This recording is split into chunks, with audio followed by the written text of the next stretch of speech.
We are now going to see how to fill in surgical safety checklist. This checklist is as per requirement of WHO and hence almost mandatory for all surgical cases. Now, in this place, the patient's name should come. This is the date of surgery. This is the UHID number of the patient. Now, these are all simple things. Before induction of anesthesia, what is to be done? Before skin incision, what needs to be done? And before patient leaving ophthalmic operating room, what should be done?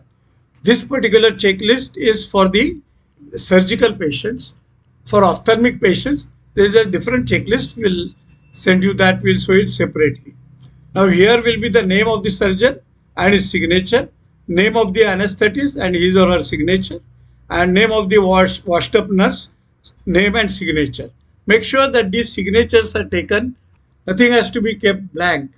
If something has to be kept blank, put remark as NA. However, in this particular list, there is nothing like NA. You can option is you can cross or you can tick. Thank you.